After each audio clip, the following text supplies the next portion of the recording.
itu, saudara. Sama di dalam hidup ini, kalau bicara tentang hidup, kadang-kadang kita ada dalam sebuah posisi di mana kita tidak sadar bahwa yang kita ikuti, yang kita jalanin ini belum tentu kebenaran. Kita pikir itu adalah yang benar, itu yang terbaik dan kita lanjutkan. Padahal bukan. Itu sebabnya jemaat Korintus dalam 1 Korintus pasal 13, mengapa mereka diajarkan tentang kasih? Karena mereka punya pola hidup dan gaya hidup itu pada waktu itu mereka pikir ini yang tepat. This is an appropriate life. Ini hidup yang benar, ini hidup yang sesungguhnya. Beginilah cara hidup. Lalu akhirnya ketika Injil datang, ketika firman Tuhan datang kepada orang-orang di Korintus, mereka sadar, mereka berkaca kepada firman Tuhan dan menemukan, I am wrong, aku salah. Itu sebabnya saudara, mereka ini diajarkan tentang kasih. Mengapa? Karena kasih ini menolong mereka untuk hidup sesuai dengan cara yang Allah mau. Selama ini mereka hidup dengan cara adat nenek moyang. Selama ini mereka hidup dengan cara penyembahan kepada berhalanya. Selama ini mereka hidup dengan cara yang mereka pikir yang tepat. Berdasarkan keputusan bersama, keputusan orang terbanyak. Yaitu orang-orang yang punya kedudukan yang mengambil keputusan. Dan akhirnya ketika Injil datang, mereka sadar bahwa keputusan cara hidup harus berdasarkan kehendak Allah. Dan ini tidak mudah, ini tidak mudah. Nah oleh sebab itu, mengembalikan semua ini harus dengan kekuatan yang ekstra. Tidak bisa kekuatan manusia. Peraturan, regulasi tidak bisa langsung serta-merta memindahkan manusia dari pola gaya hidup A ke B, nggak bisa. Harus ada sebuah cara, power yang ekstrim yang bisa membuat orang berpindah. Contoh saudara, kalau orang dari lingkungan kumuh dalam satu malam dipindahkan dan tinggal di rumah mewah, maka kita bisa pastikan dalam 1 bulan kompleks perumahan mewah itu akan menjadi apa? Kumuh. Karena selama mereka di dalam perumahan kumuh, mereka tidak sembarang buang air kecil, buang sampah, tidak rapi, tidak taat peraturan, bebas. Dan ketika masuk ke sana, wah dulu aku capek untuk cari makan, sekarang semua ada di lemari es dan segala macam tinggal makan, tapi berantakan. Sebaliknya, orang dari lingkungan, dari perumahan mewah yang terpelajar, terdidik, yang tidak mudah menyerah ini, ketika dipindahkan perumahan kumuh, dalam 1 bulan perumahan kumuh mungkin mulai bersih, mulai teratur. Karena apa? Ada sebuah pola hidup, ada sebuah jalan hidup. Dan di jemaat Korintus, orang-orang ini yang tidak punya cara hidup yang benar, dikatakan mereka hidup seperti gong yang berkumandang, cadang yang bergemerincing. Hidup mereka ini tidak berguna, hidup mereka ini tidak sempurna, hidup mereka ini tidak membawa kebaikan kepada orang lain. Kenapa bisa? Karena jalan hidup mereka, kebiasaan yang mereka lakukan dalam hidup tidak sesuai dengan firman. Dan itu menimbulkan perpecahan, menimbulkan sakit hati, menimbulkan permusuhan. Hari ini kita akan bahas di dalam 1 Korintus 13 ayat yang ke-5. Kita udah bahas 1 Korintus pasal 13 tentang kasih, sabar, murah hati, tidak cemburu, membanggakan diri dan tidak sombong. Ayat yang ke-5 kita belajar hari ini. Berharap minimal 2 kita bisa kupas. Kita baca sama-sama, mari bangkit berdiri. 1 Korintus pasal 13 ayat yang ke-5. Sudah ketemu? Baik, kita baca sama-sama 1, 2, dan 3. Ia tidak melakukan yang tidak sopan dan tidak mencari keuntungan diri sendiri. Ia tidak pemarah dan tidak menyimpan kesalahan orang lain. Silakan duduk. Minimal kita akan bahas tidak sopan, melakukan yang tidak sopan. Berarti kasih itu sopan. Dan yang kedua, kasih itu tidak mencari keuntungan diri sendiri. Saudara, kata sopan di sini kenapa muncul? Ia tidak melakukan yang tidak sopan. Saudara, di dalam jemaat Korintus ada cara hidup yang tidak sopan yang digambarkan dalam 3 hal. Yang pertama yaitu tidak sopan di dalam pernikahan. Nah, sebelumnya sopan di sini ketika dicatat firman Tuhan ini mengandung kepada 3 hal. Yang pertama ada rasa hormat, itu yang pertama, ya. Ada rasa hormat. Ada rasa apa? Hormat. Sopan. Yang kedua, ada kejujuran. Tapi yang ketiga ada rasa malu. Kata sopan ini di bawahnya itu dibangun dari 3 hal. Hormat, apalagi? Jujur, dan ketiga ada rasa malu. Sama-sama 1, 2, 3. Hormat, jujur, dan rasa malu. Saudara, ini sangat dibutuhkan pada zaman kita hari ini. Karena jujur, sulit menemukan orang yang sopan. Dan saudara tahu, kesopanan itu tidak dibangun dalam 1 hari. Kesopanan itu dibangun seumur hidup, behave, perilaku.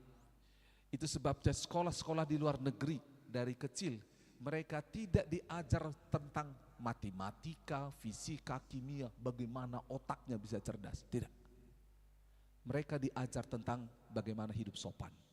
Bagaimana bisa antri, bagaimana bisa mendahulukan orang lain. Karena untuk mengajar otak yang membuat otak pintar itu lebih mudah dibanding mengajar orang menjadi sopan. Saudara lebih banyak temukan orang di dunia ini. Mana yang lebih banyak saudara temukan orang di dunia ini? Orang yang sopan atau orang yang pintar? Lebih mudah kita temukan orang pintar dan susah kita ketemu dengan orang yang sopan. Orang-orang tua, dan ini menjadi tantangan buat kita. Bagaimana mendidik anak kita menjadi orang yang sopan. Betul, saudara lihat, banyak orang ketika bekerja, dia nggak pintar, dia nggak hebat, tapi ketika sopan dia diterima. Tapi ada orang pintar, dia nggak sopan, nggak respect, nggak hormat, diterima nggak? Dibuang. Dan itu fakta. Saudara juga, mungkin dia punya kekurangan, tapi dia sopan, dia baik, dia menghormati, dia jujur, dia tahu rasa malu. Saudara bisa terima dia. Karena apa? Sekali lagi, memunculkan generasi yang hidup sopan dan takut akan Tuhan ini tidak mudah. Enggak mudah. Makanya dikatakan rasa hormat. Ada hormat, ada kejujuran, dan ada rasa malu. Nah, ini pada zaman di dalam jemaat Korintus, kalau saudara baca kembali dalam 1 Korintus pasal yang ke-5, ada dosa daripada jemaat Korintus. Salah satu dosa dari jemaat Korintus ini yang muncul karena ketidaksopanan itu kepada 3 hal. Yang pertama, mereka tidak sopan di dalam pernikahan. Tidak sopan dalam hubungan suami istri. Saudara bisa temukan itu. Jemaat Korintus ini selingkuh. Jemaat Korintus tidak menghormati pernikahan. Jemaat Korintus ini tidak tahu malu. Mereka berhubungan badan, laki-laki dengan laki-laki, perempuan dengan perempuan. Bahkan ada yang dengan hewan. Saudara bayangkan. Mengerikan, memalukan. Itu tidak sopan.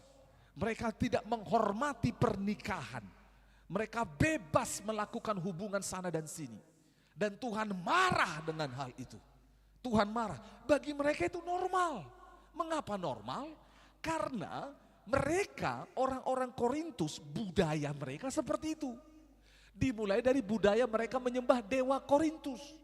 Dewi Korintus, Dewi Korin, disembah, ini yang kedua, yaitu tidak hormat, tidak sopan kepada, satu tadi dengan tentang hubungan pernikahan, yang kedua tentang hubungan dengan Tuhan. Mereka dengan Tuhan, beribadah dengan Tuhan, mereka itu melakukan hal-hal yang amoral di hadapan Tuhan. Makanya dikatakan ada pelacur rohani. Ada orang-orang yang tanda kutip memberi diri, katanya beribadah kepada Allah dengan melakukan perbuatan seksual. Tidak ada itu. Dan itu menjadi sebuah hal yang normal dalam ibadah, sehingga akhirnya teraplikasi dalam kehidupan sehari-hari. Dan itu membuat kacau yang namanya jemaat Korintus. Mengapa? Karena waktu kumpul begini, mereka nyembah Tuhan. Satu laki-laki datang dengan istrinya, mereka beribadah menyembah Tuhan. Ada perempuan lain di sana yang hidup bersama dengan dia, tapi bukan istrinya. Jadi kacau. Contoh saya pendeta, saya bilang, Bapak Ibu Saudara dalam Tuhan, mari kita bangkit berdiri, pegang tangan pasanganmu dan doakan. Suami pegang tangan istrinya, lalu yang lain bilang, itu istriku, itu suamiku juga dia pegang. Berantem di tempat ibadah, saudara. Itu istriku, itu suamiku, jambak-jambakan mereka. Oh ya, terus sampai lepas rambut palsunya. Saudara, kita bisa bayangkan chaosnya gereja pada waktu itu. Karena apa? tidak menghormati pernikahan, tidak menghormati pasangan, tidak sopan dalam rumah tangga.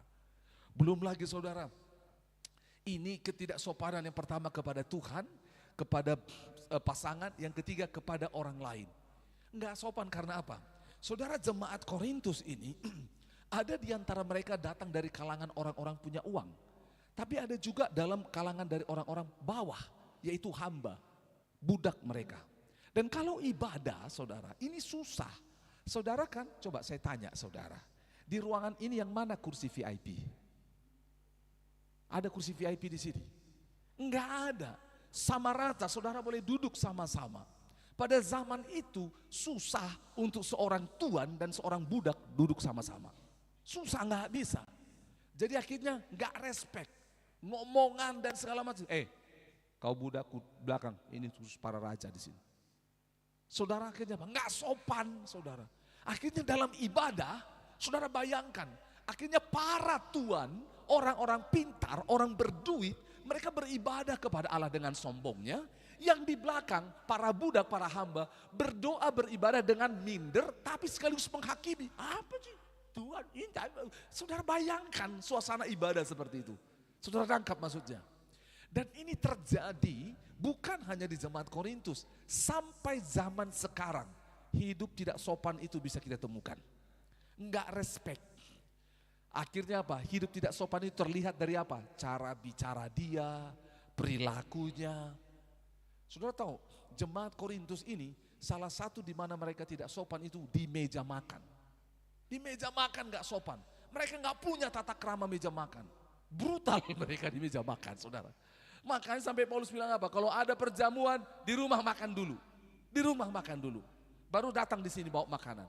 Karena mereka perjamuan, mereka bawa makanan, potluck atau kumpul makanan di sana makan sama-sama. Waktu dibuat makanan di situ, wah, seperti orang barbar, saudara. Wah, gitu loh. Sampai perjamuan kudus juga akhirnya berdampak menjadi tidak sehat. Itu kondisi jemaat pada waktu itu. Itu sebabnya hidup sopan, katakan sama-sama, hidup sopan. Itu hal yang unik, mahal dan perlu kita bangun. Perlu dibangun. Saudara, saya menyampaikan ini untuk menolong saudara sebagai murid Kristus, katakan sebagai murid Kristus. Kita harus hidup sopan. Bilang sama-sama, sebagai murid Kristus saya harus hidup sopan. 1, 2, 3.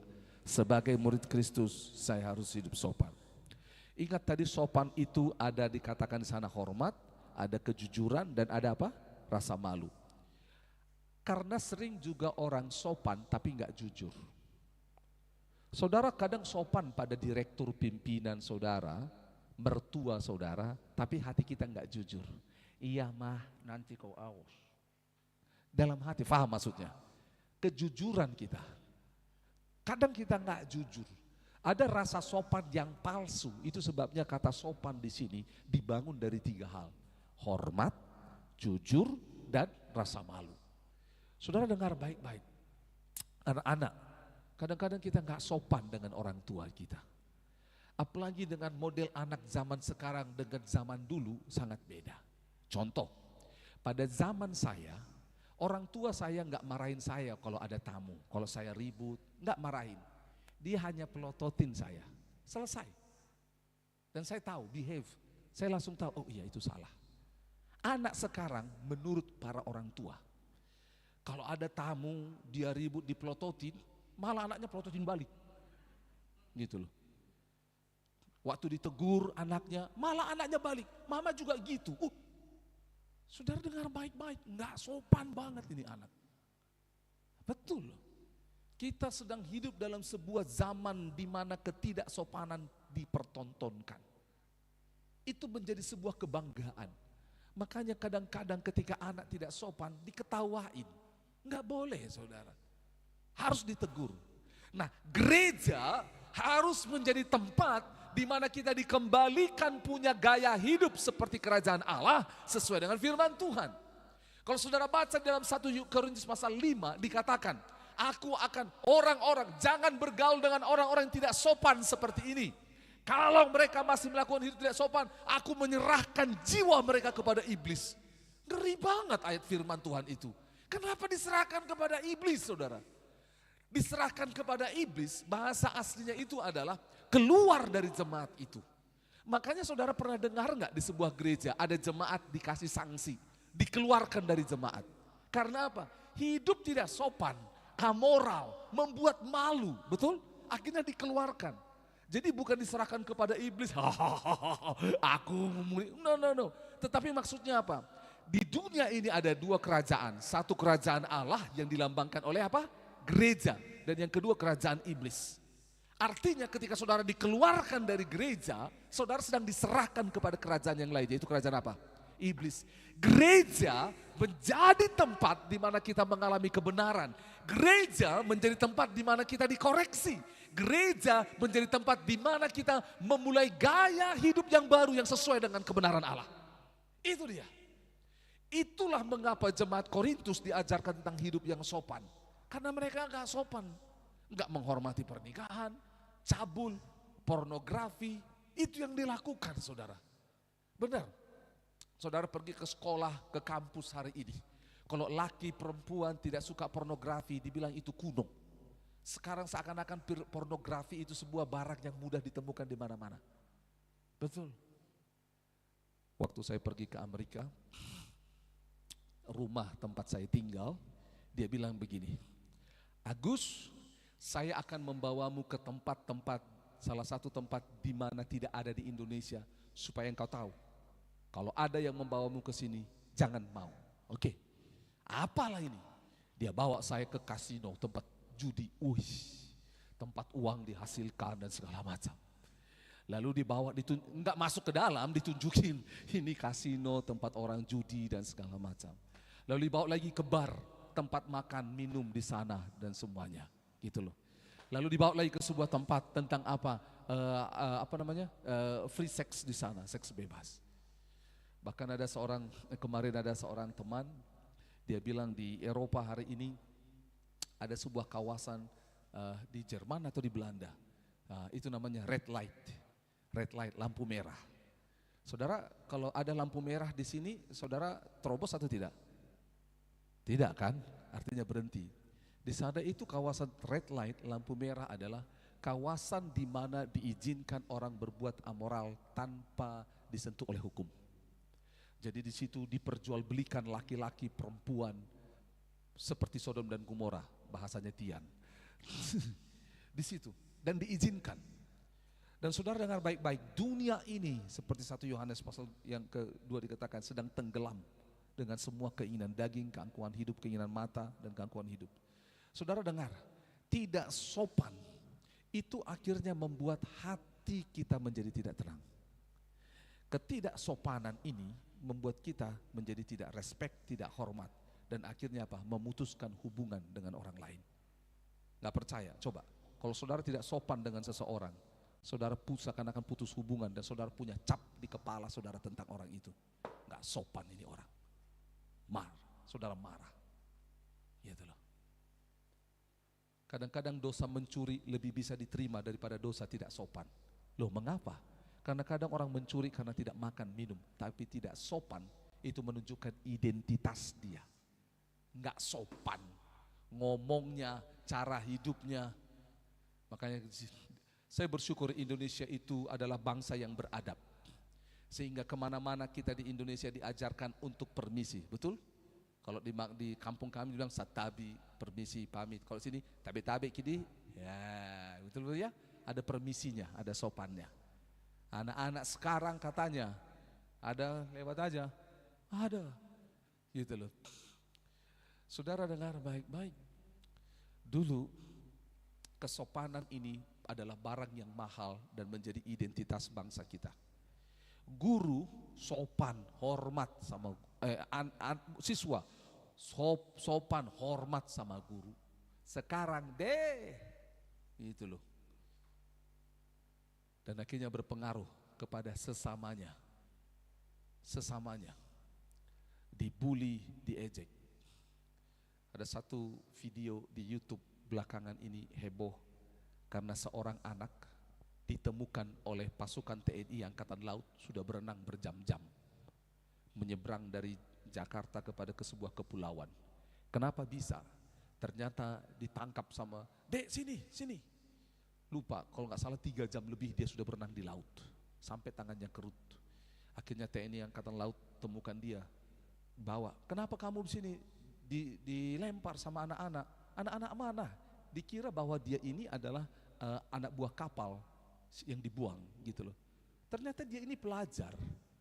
Jadi di kapal itu dia dengan teman-temannya dibully, diejek. Ketika dia dibully, diejek, gak bisa mencapai apa yang disampaikan teman-temannya, dibuang ke laut, saudara. Bayangkan, generasi ini jahat sekali. Kalau kita tidak didik orang dalam sopan santun, maka apa yang terjadi? Kita sedang memulai kehancuran di dalam masa depan mereka. Gereja harus menjadi tempat di mana orang dididik. Betul. Kita harus didik. Kita harus didik. Sopan santun. Makanya saudara yang baru menikah dan punya anak kecil, kita belajar dari luar negeri tentang sopan santun. Padahal kita negeri beradab. Saya dan istri, kami ajar tentang toilet manner sama anak-anak. Ngajar tentang toilet. Kenapa harus diajar? Betul. Habis pipis harus diapain? Siram. Ada nggak di sini yang pipis nggak siram? Jujur, saudara merasa seperti habis energiku untuk siram. Terbuang waktuku yang 1 menit itu 30 juta untuk nyiram. Bukan saudara, karena apa? Saudara nggak terbiasa. Udah besar-besar ditulis di situ, pipis di toilet, betul? Pret. Dia pipis sembarangan. Buang sampah. Tata krama sopan santun di meja. Di kitab 1 Petrus saudara ditulis ini tentang sopan santun di meja bahkan. Yaitu apa? Kalau engkau makan tunggu orang lain. Yang pertama. Yang kedua apa? Kalau engkau suka dengan makanan itu taruh pisau di mana katanya? Di lehermu. Jaga. Jangan bikin malu. Wow. Saudara Alkitab nyatat. Mengapa? Karena memang dunia menawarkan itu. Ambil sebanyak-banyaknya mumpung orang lain belum ada. Bungkus. Pak, buku. Wah. Enggak. Saudara dengar baik-baik. Dan kita menjadi sebuah kebiasaan yang diterima oleh orang lain. Itu loh. Waktu remaja, waktu pemuda di kampung halaman, kalau kami ada pesta pernikahan, kami anak muda sering kali menjadi pengerja. Bagi-bagi makanan. Ada seorang ibu, saya belum. Saya belum. Dan kita bilang, ibu itu kayaknya udah 3 piring sama dia, tapi dia bilang dia belum. Gitu loh waktu makan. Terus habis itu kita lihat lah kan, dia masukkan di dalam, kalau kami itu ada tandok namanya, yang bawa beras itu loh, masukkan di dalam. Terus dia bilang, untuk anjing di rumah, katanya. Oke. Iya. Saudara tahu apa yang terjadi? Teman saya, untuk anjing di rumah, dia ambil makanan sisa-sisa. Dia langsung, tante ini untuk anjing di rumah, sam, sisa-sisa. Ya untuk anjing tuh tante, dimasukin semua tulang-tulang. Padahal itu bukan untuk anjing. Dia bohong. Berarti suaminya anjing, anak-anaknya anjing, saudara. Sopan, saudara. Betul. Dan itu adalah pemandangan kita bisa temukan tiap hari. Enggak sopan di jalan raya. Wow, udah enggak sopan. Betul. Oleh sebab itu, kita baca firman Tuhan sama-sama. Ayo buka di kitab Roma. Roma pasal yang ke-13. Yuk. Roma 13. Roma 13 ini berbicara tentang hidup sopan kepada banyak hal. Kita ambil secara khusus 13 saja. Kita baca 1, 2, 3.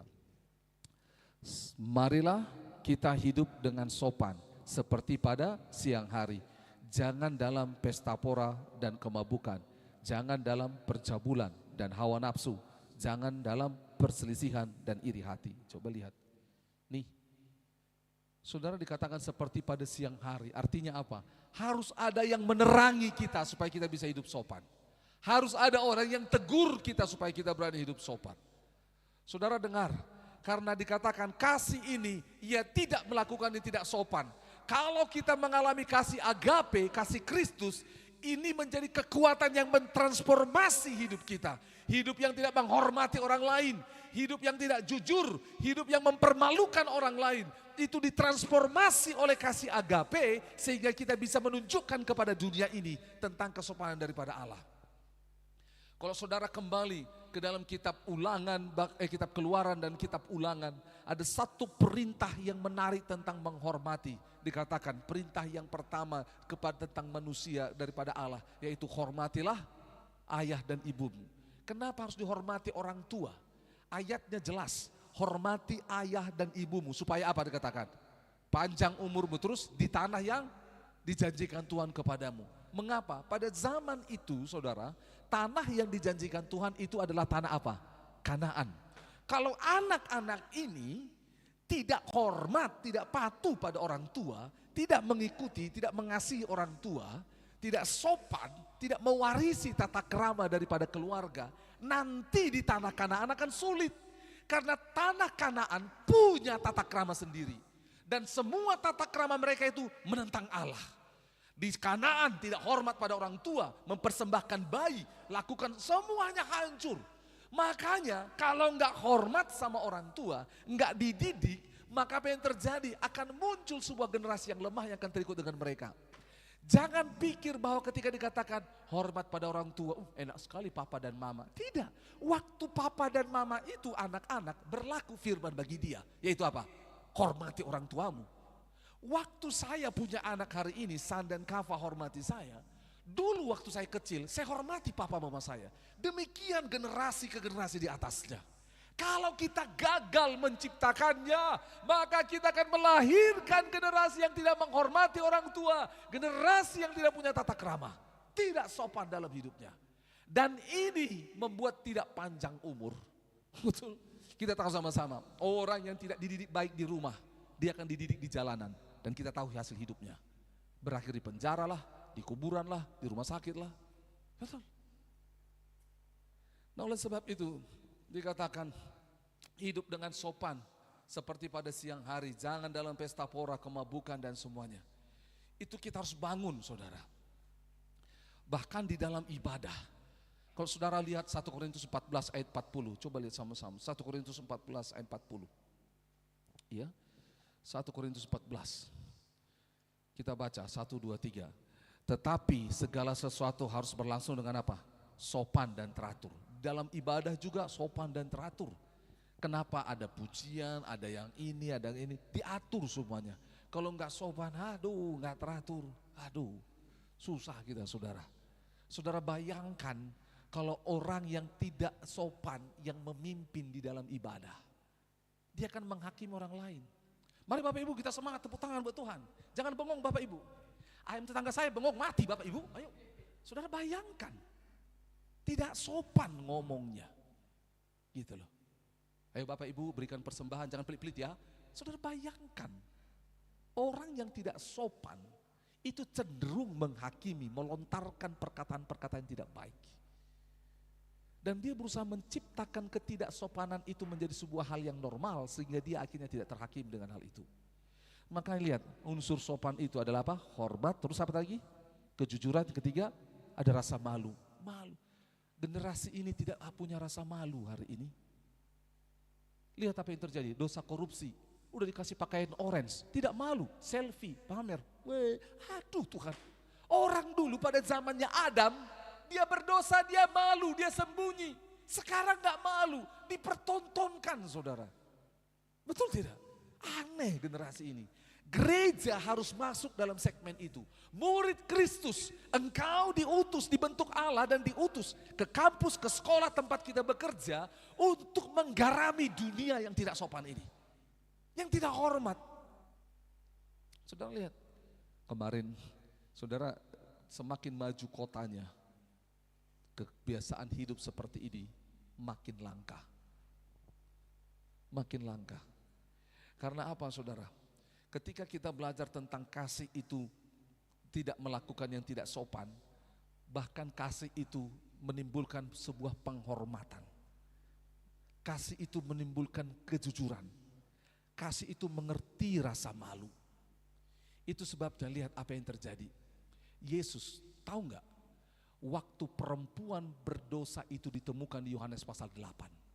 Semua orang sedang angkat batu dan melempar perempuan itu, betul?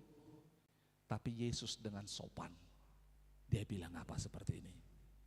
Siapa yang tidak berdosa, silakan lempar dulu. Oke. Ada enggak yang lempar? Siapa yang bisa lempar perempuan itu? Yesus, karena dia tidak berdosa. Dia sopan. Dia panggil perempuan itu. Dia tidak panggil perempuan itu sebagai pendosa. Hai wanita berdosa. Enggak. Dia sopan. Dia panggil perempuan ibu, betul? Masih ingat perempuan Sirofenisia itu yang bilang apa? Anjing pun makan dari remah-remahnya. Yesus panggil dia ibu. Masih ingat perempuan yang pendarahan itu yang pegang jubah Yesus? Yesus sopan datang sama dia. Saudara masih ingat tentang perempuan Samaria, Yohanes pasal 4, yang punya suami 4 orang, tapi tidak punya laki-laki 4 orang dan tidak ada seorang pun suaminya. Yesus gak bilang, aku tahu kau pelakor. No. Yesus sopan. Dia bilang sama perempuan ini, dalam hal ini engkau berkata benar. Dia hormat sama perempuan ini. Gitu loh. Sakeus yang dibuang orang, betul? Udah pendek pemungut cukai, ditolak orang. Tapi Yesus sopan, dia bilang apa? Sakeus, aku makan di rumahmu. Yesus tuh behave, dia punya tata krama. Waktu dia ketemu Petrus yang meledak-ledak, Guru, semua mereka bisa pergi meninggalkan engkau, tapi aku sekali-kali tidak akan meninggalkan engkau. Saudara tahu apa yang terjadi? Yesus tidak mempermalukan Petrus. Dia tegur Petrus, tapi dengan sopan dan tidak mempermalukan. Jujur, kadang-kadang kita tegur orang tapi kita permalukan dia. Dan itu tidak mudah. Seringkali itu terjadi karena kita pernah diperlakukan seperti itu.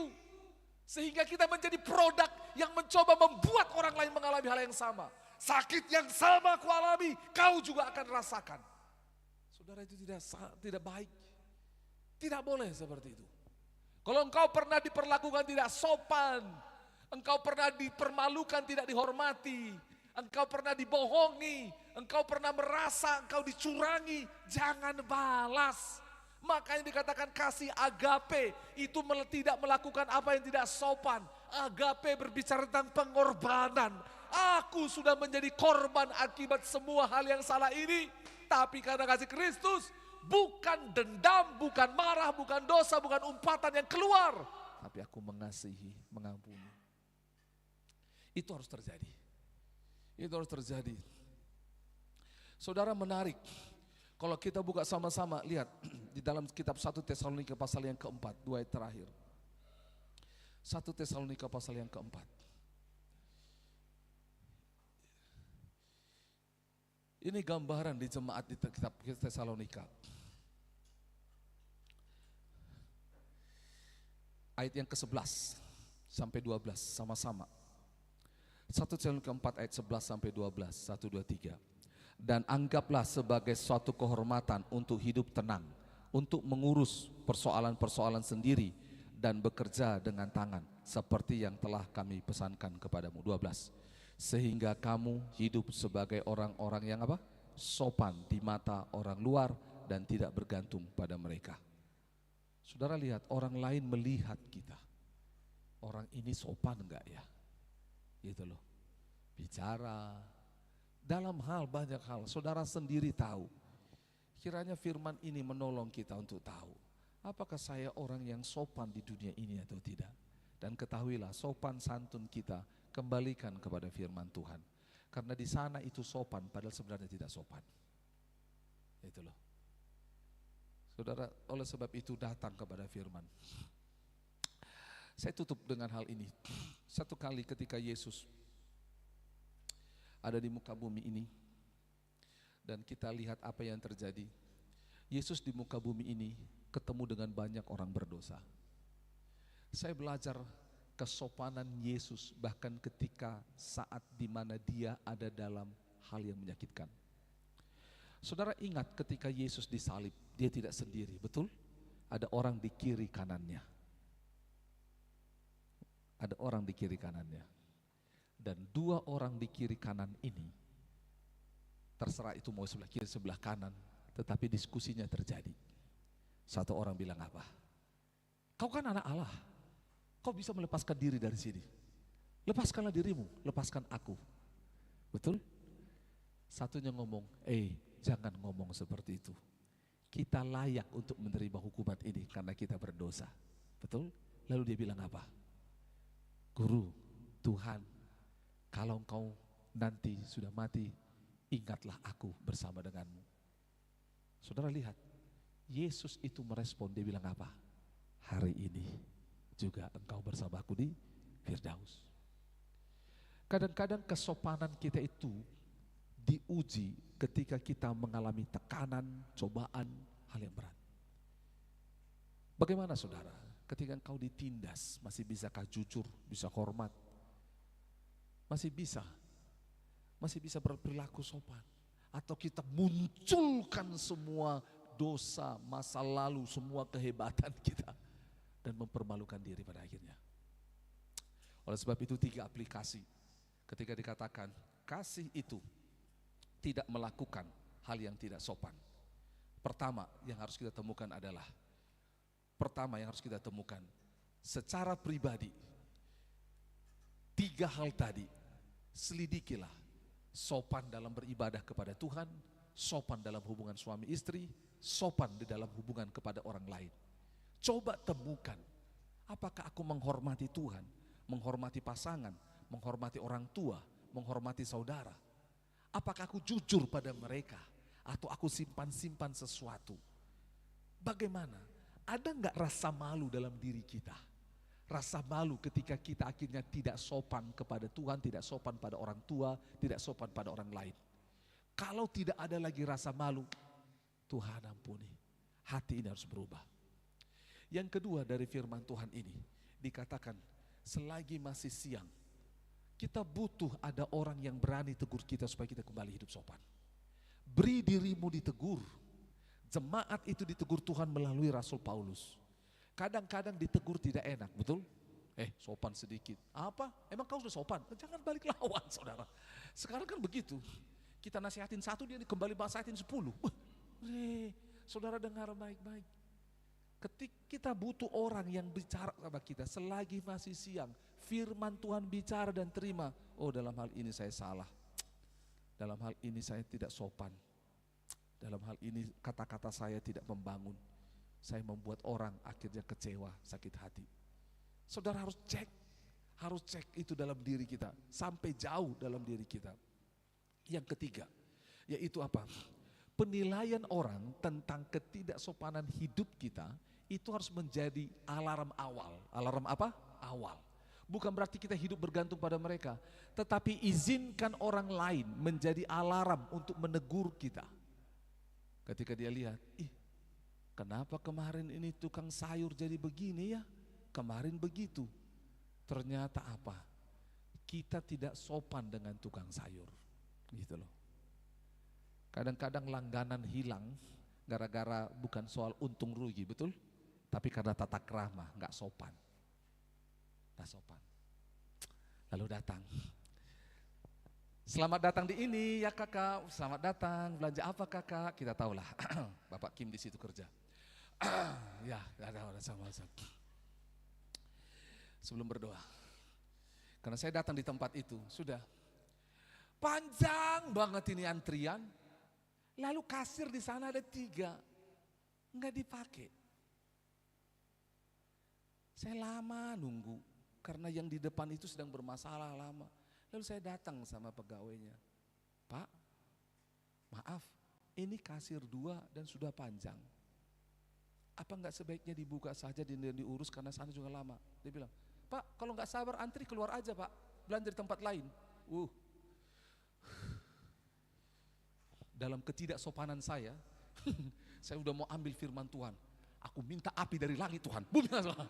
Itu murid Tuhan Yesus, Boanerges itu, betul? Anak guru. Wih, tidak sopan, dia marah. Gitu loh. Aduh. Wih.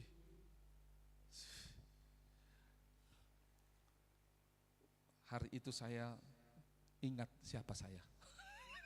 Kalau saya tidak ingat siapa saya ingat, waduh, saya anak Tuhan yang sudah ditebus dari kegelapan. Saya tidak dikendalikan, ada bagian 2 minggu depan, amarah dan ini semua. Saya bilang, oh begitu. Saya bilang, apakah begitu SOP-nya? Saya tanya balik. Apa begitu SOP-nya? Siapa manajer di dalam toko ini? Boleh saya bicara sama manajer di toko ini? Gitu. Orang perlu ditegur, gitu loh. Saya bilang, coba kalau Anda dalam posisi itu, Anda mau terus nggak? Anda tahu nggak? Mungkin di dalam ini banyak yang sedang antri ini buru-buru. Tapi karena toko ini toko terdekat, dia berhenti dengan berharap cepat selesai. Tapi Anda memperlambatnya. Stop dulu, dinyalakan. Gitu loh. Saudara paham maksudnya? Karena mereka nyaman dengan budaya itu. Kami dicari semua orang, kalian antri. Bread. Banyak toko lain, saudara. Lihat apa yang terjadi. Akhirnya apa? Membekas di kepala saya itu kasir. Betul, saudara. Membekas di kepala saya itu kasir. Saya masih tetap belanja ke sana. Saya lihat dia, dan kalau dia lihat saya, pagi Pak. Ya, gitu loh, nggak sopan. Di kampung saya dikatakan pembeli adalah apa? Raja. Saya bukan raja gugu, saudara ya. Saudara lihat nggak sopan, ngomong begitu. Saya sadar dan saya bilang dalam hati, oh mungkin saya akhirnya mengembangkan sesuatu di kepala saya. Mungkin dia sedang depresi dalam pekerjaannya, mungkin tadi malam marah-marah sama pacarnya, atau mungkin dia moon coming. Saudara tahu moon coming? Datang bulan, sehingga marah-marah ini orang. Saya hibur hati saya dengan itu. Kalau tidak saya tersakiti dan saya bisa balik sama dia. Tapi saya bersyukur, ingat harus ada. Kalau orang lain menjadi alarm, Tuhan izinkan. Dengar, jangan sampai Tuhan yang jadi alarm. Kalau orang lain sudah jadi alarm hidup saudara tidak sopan, jangan sampai Tuhan yang bikin alarm. Nanti kita habis-habisan minta ampun, oh Tuhan, susah. Gitu loh. Kita mau bangun hidup yang sopan, amin. Sopan dalam banyak hal. Jangan menjatuhkan orang lain dengan ketidaksopananmu, dengan seleramu. Tidak sopan dalam berpakaian, tidak sopan dalam tutur kata. Saudara dengar baik-baik, jangan sampai orang lain tersandung dan jatuh. Justru ketika dengan tutur kata, pakaian dan semua perbuatan kita, orang melihat Kristus dalam hidup kita. Dan dia bilang, wah saya kenal dulu kau orang yang brutal, hidupmu tidak sopan, kau nakal. Tapi hari ini, wah dia bilang ajaib Tuhan yang membentukmu. Kita mau seperti itu. Amin, kita berdoa. Tuhan Yesus